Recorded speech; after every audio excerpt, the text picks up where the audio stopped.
Do you want more success, more growth, more results? Then it's time for the Boundless Success Accelerator from the Modern Observer Group. This isn't your average coaching program. It's where top performers come to dominate. Weekly group sessions, on-demand coaching, a community that's got your back, and a power-packed library of tools to supercharge your business and career. No more excuses, no more waiting. Get in, level up, and start building the life you've been dreaming about. Visit us at modernobserver.com/boundless success to join today. Let's get you to the next level.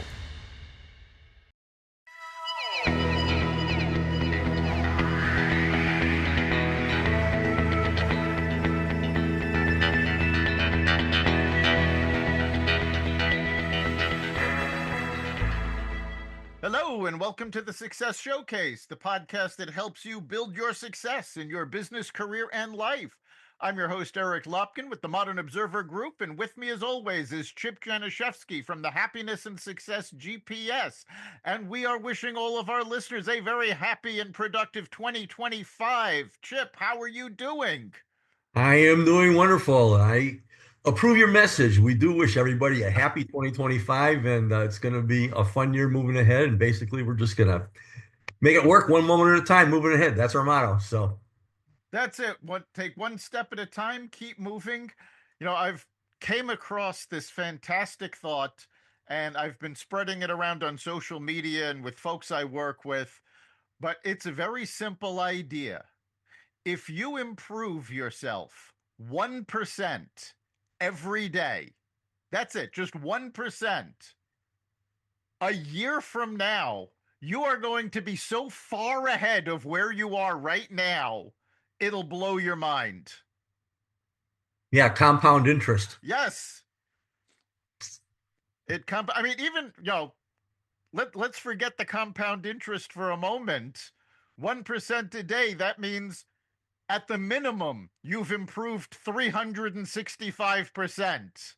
Then you add the compounding in, and it becomes tremendous. So, Yeah. yeah, those little steps really help. And that's something we're going to be talking about all year, giving you those little steps to keep moving forward. Yep. And obviously, that's what we're starting the year with because what we're going to be talking about is getting things done. So, if you want to try one a day, I think that's a wonderful thing to do, 1% per day. So, it's Yeah, we've talked a lot in the past about mindset. We've talked a lot about goal setting, but the best goals will fall apart if you don't actually take action to get them done. And that's what we're going to be talking about today. And, the first step in taking action is making the commitment and holding yourself accountable. And there's an old saying, when it comes to breakfast, a bacon and egg breakfast, the chicken is involved, but the pig is committed. And you need to be committed. And I know that example makes commitment sound horrible. It's like, oh my God. But it really is that important. And the fact of the matter is, most commitments will fail if you are not emotionally involved. Whatever you are trying to do, it has to mean something to you. I realized this not that long ago. I was going over with someone. He actually teaches how to improve your memory. And he has this system, and I've heard the system dozens of times. I've learned the system. I've never been able to get the system to work for me. And I finally realized why. With my memory, if I care about something, I remember it. And I didn't care enough about this system because I didn't have a problem remembering the things I already cared about. So that's so important when you make your goals. You have to be committed and you have to care about accomplishing it. You really have to think about, well, what is it going to mean if I don't accomplish this? Yeah, absolutely. I mean, obviously, I talk about my four P's: purpose, passion, positivity, and a plan. And this is a great time of the year to just, if you haven't done it already, just take out a sheet of paper and start writing things down that you would like to do, because that's the beginning of everything. And once you start writing things down and they are in front of you, then you can prioritize things and take a look at, yeah, this is something that I'd like to work on. And, we've talked about how to set up goals and chunk them down to smaller workable parts and setting up a daily planner so you're just ticking them off one by one. But it really starts with just doing a beginning of the year reckoning and taking a look maybe at all your accomplishments for last year and what you want to do. What's that 1% you want to start working on today? But if you have it down in writing and it's in front of you every day to get your day going as part of your morning routine, that's a great starting point. It is. And, you brought up a very important point. What did you accomplish in 2024? What you want to do in 2025 doesn't have to be brand new. Think about what you did in 2024 and how you can improve on what you've already accomplished. Keep moving it forward. So once you've got the goals and you've committed to it, you really have to get disciplined about working on them and taking actions. And that's about developing habits of consistency. It's about having the discipline to do things every day, even if it's just a little bit. If you, for example, if you have a sales goal and you've got to make, 20 calls to get one appointment. Well, when do you need to make those 20 calls? You don't necessarily, if you only need one appointment a week, you don't need to make those 20 calls all at once. Do two or three because it's easier to start slow and then build up. But you have to be consistent. We've talked a lot. In fact, Chip brought this up just before we got on the air. The morning miracle. This is about setting up a morning routine to do every day. And if you do that, it gets you started on the right foot. But by the same token, you need to put together routines throughout the day. At this time, I am going to do this, this, and this. These are the actions I am going to take today. And you have to follow through. Yeah, and we talked again about the Miracle Morning, Hal Elrod, and one of the things that you can do and that you should be doing anyway is have a personal development plan for yourself. For you and I, we both listen a lot to Audible. I know that you read a whole lot also. I read different things in the morning to kind of support what I do. But if you feed yourself with the different thoughts that come out of that book, I mean, basically, a lot of these books, you just pick and choose what you want to do. And it's really, really important to get into the habit of doing that. So if that's one of the things that you have not started yet and you want to improve yourself 1% per day, start a personal development program today, and you're going to make it a whole lot easier this year. Absolutely. Personal development is key.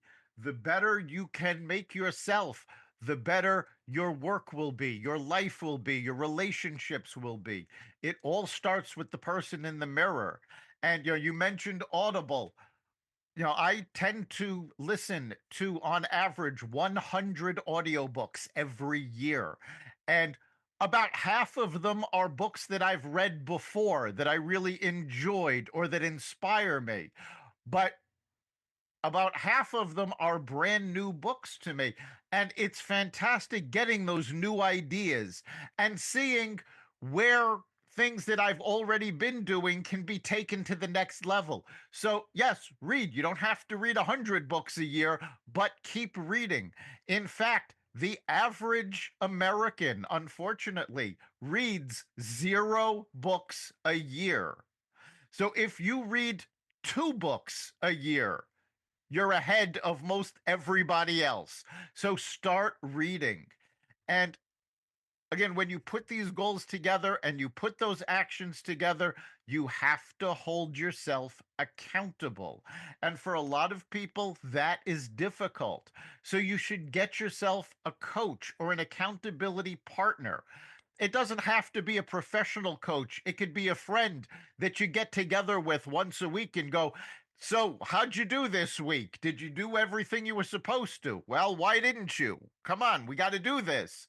It's easier to do these things together than it is holding everything up on your own. And if you are looking for something to read, it's really good to ask a friend and so on and so forth what they're doing.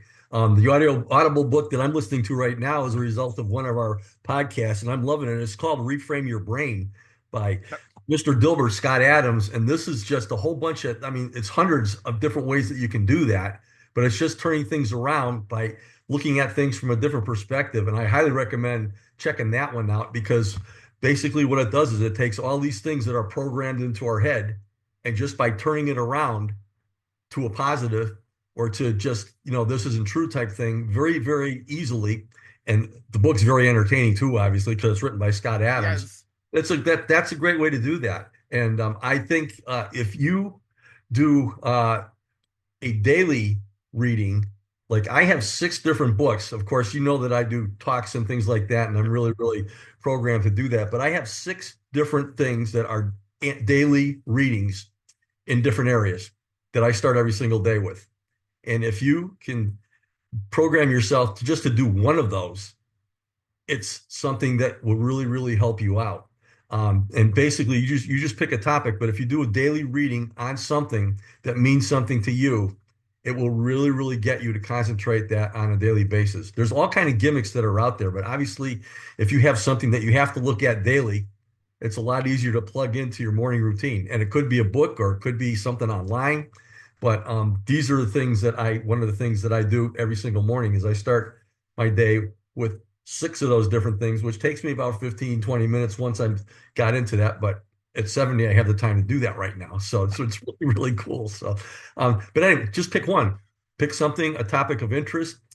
Again, get together with a group of friends and maybe start your own mastermind group. And I know this is something that you do, Eric, for a living in a lot of different ways or different groups that you have that if you can get involved with other like-minded people that number one, you're going to learn things from, but you're going to be accountable to and so on. That's another way to do things. Absolutely. Again, it's easier to do things together than it is alone, but the routine, the process is key because the more you do it, the more automatic it becomes, the easier it becomes, and the more you get done. So, in putting together that routine, what we're really talking about is time management and project management and how you can focus. So you have to be able to manage your time. One of the biggest reasons that people don't accomplish their goal is because they say, "Oh, I'm going to do this today." And then the day gets away from them when emails come in and the phone rings and something else happens and they have to put out this fire. You have to master your time. And the fact of the matter is, we all have the same 24 hours in a day, the same 7 days in a week. You don't master time. What you master is your use of it. And one of the key tools, and we've talked about this before, is time blocking. Use your calendar and set up a time, half an hour, 2 hours, 3 hours, depending on what that project is, and block out that time that the only thing you are going to do during that time is take action on that project. You're going to move forward during that time. You're not going to answer your phone. You're not going to look at emails. You're not going to be on social media. This is the only thing you are going to do until either the time runs out or you're finished. If the time runs out, take a break and then get back to it. If you finish early, great. And you can put also block times for these little things. Block out half an hour and say at 10:30 I'm going to go through my emails. I'm going to return phone calls. This way you're not letting those things slip, but you've got assigned times that you're taking care of them. And this allows you to really focus. And that focus is everything. You want to get in the zone. We've all heard that. Athletes talk about it all the time. The zone is when you are working on something and you lose track of the time and you are moving through something smoothly. It's a great feeling. That's what helps you accomplish is getting in the zone. But you can't do it if you're trying to multitask, and you can't do it if you're constantly distracted. Yeah, and we've talked a lot about setting out the goals and then laying out the tasks and chunking them down. And it's so, so important. And if you have that in front of you and you have the time block to do that, that's fantastic. But when we talk about overall time management, we talk about life balance also. Obviously, you're not going to work all day long, number one. Number two, obviously, people are different. You're better working later on in the day at night. I'm better first thing in the morning. People have their own things. And if you can just analyze your productivity and set up your schedule for the productive work when you know you're going to be productive, that's so, so important too. But it's so important also to plan leisure time during the day, taking a couple of breaks, plan that next weekend vacation away or plan a trip away with your wife or your family or whatever else you're doing. If you have that in front of you laid out, you have something to look forward to. And it makes that daunting task a little bit easier because you can see something else there. I mean, obviously, this is all mind games, and our minds at 60,000 thoughts a minute, I mean, a day, they're very, very busy. And the more that we can focus things on the individual tasks in little chunks like we're talking about, that's what the battle is. And New Year's is a good time to start. It really is. And it is important to schedule leisure time as well. Block out time to spend with family and friends. But you know what? The easiest way to block out time during the day for you to decompress is block out a lunch hour and actually take it. Don't take lunch at your desk. Don't work through lunch. Take that time. Take a walk. Go out and get lunch. Walk away from your desk, or at least don't look at your computer. Give your eyes a chance to rest. Give your brain a chance to decompress. This way, you come back from lunch rested, revitalized, and ready to get more done. Yeah, absolutely. Making that part of your daily routine is so, so important. I mean, I like to relax a little bit midday, have my lunch, and then maybe just chill for a half an hour to an hour. That's part of my daily routine. And then I get into my afternoon schedule. But whatever you're doing, obviously Yep. you need to take a break. You can't just go flat out for 8, 10, 12 hours a day and expect to be productive. It's just not going to happen. If you can, as you're talking about, focus on your most productive times and chunk them down into half hour, hour, 2 hour segments, whatever works for you, that is the best way to do it. And if you don't know what that is right now, just start a daily task manager and just write down the different things that you've done and how you felt during the day doing them. And you'll be able to track and develop a pattern as far as when you are more productive, less productive, and so on and so forth. And then plan your schedule moving ahead accordingly. Try that for 1% today. Absolutely. And there is something, if you're working in an office, this is a lot harder to do. But there are a lot of companies that are actually allowing people to do this. And if you work at home, you can manage this. Is that when you're at your lowest point during the day, when you're not productive, take a 10 to 15-minute nap. And there are actually companies now that have rooms set aside for people to take a 10 to 15-minute quick nap and revitalize yourself. If you're working at home, it's easy, but you can do that if you're in an office. You can do it at lunch. Go out to your car and just take 10 to 15 minutes, close your eyes, set the alarm on your phone for 15 minutes, and take that time. And it does become very important. So, managing your time is very important to get things done. But another big thing that happens to folks is, you're moving right along, you've got your time blocked out, and you get halfway through a block, and bam, you hit a barrier. You hit an obstacle. Well, everything we do has barriers and obstacles. I've never done anything worthwhile that just was completely smooth sailing. And there's an old saying that if you find a path with nothing in your way, it probably doesn't lead anywhere. You're going to have obstacles. So, one of the things you have to do when you're putting together your plan is to identify those obstacles. Now, sometimes you're not going to know what it is until it shows up, but you have to be ready for obstacles. You have to develop two skills: resilience and persistence. An obstacle is not there to keep you from accomplishing your goal. It's there for you to prove how much you want it. Don't let obstacles stop you. What you have to do is look at what that obstacle is, figure out why it's there. Maybe there's a flaw in the plan. Maybe there's a flaw in the execution. That's actually a lot more common than people realize. People spend a lot of time planning, and then when something goes wrong, they go, "Well, the plan's not working. I need a new plan." When in actuality, what happens is they're not really following the plan. They've made the plan, but then they go off and do whatever they think is going to be best.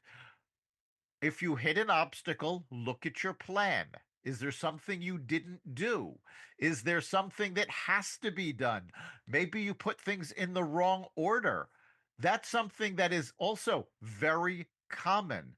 For things to go optimally, you have to do things in the right order. You cannot build a house and start working on the windows before you work on the foundation. Your house will collapse. You have to do things in the proper order. Yeah, one of the takeaways that I got from Reframe Your Brain, Scott Adams is a writer. And one of the big things that comes out of it for me, sometimes the biggest obstacle is just getting started in the first place. Now, he talks about Yep. writing books. I mean, obviously, comics are easier, but when he's writing books, and this was very interesting because both you and I do presentations and write things up, and this was a great takeaway for me, is he just started writing things down as simple as possible and so on and so forth. And if you have something written down, even you're knowing you're going to go back and reframe it and rewrite it and so on and so forth, that's the best starting point that you can possibly have. And instead of just sitting there and saying, okay, the finished product has got to look like this and I got to write this down as a finished product. Basically, everything is always a work in process. And if you have a starting point and you just take it step by step and you go back and adjust and reframe and so on and so forth, step by step, it's going to get better and better and better. And I'm sure that you've done the same thing that I have doing your presentations, and you do it once and you say, okay, it turned out good. Everybody loved it, but I know I could have done this, and this better. And I pull out the PowerPoint and I'm immediately adjusting it for when I do it the next time. So the bottom line is nobody's perfect. You're not going to get it right first. And if you have a grand idea that you are, that's one of the obstacles in your head that you got to get rid of. It's everything Yep. is a work in process. Yeah, what you're talking about is actually called agile development, and it comes from software. And the idea is to get the minimum viable product done first and then go back and fix it based on feedback. Now, I've got two books under my belt, and I can tell you there is nothing more frustrating than staring at that blank screen before you start writing it. And for both of them, I jump in and I start writing, and I don't think I've ever written anything that first draft survived. Because that first draft is basically just to get started. It'll give me some ideas, it'll spark some things, but this is never going to see the light of day. And in fact, when you're writing, there is an exercise done every November. It's called Novel Writers Month. And the idea is to write 50,000 words over the course of the month of November.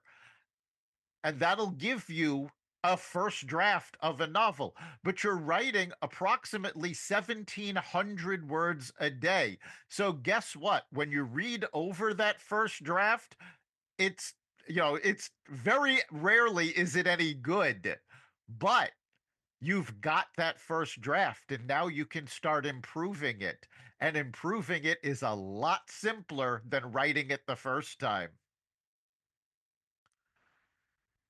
So, as I just said, this writing challenge has you writing 1,700 words a day approximately. Well, that brings us, it's important that you measure your progress. If you've got a goal of writing 50,000 words in a month, you need to know if you're on track. And the easiest way is how many words per day. Break down your project. We've talked about this over and over again, but you need to measure your progress and celebrate that tracking. You have to keep a scorecard. How many calls did I make today? For sales. How much did I write today? Did I complete a new draft?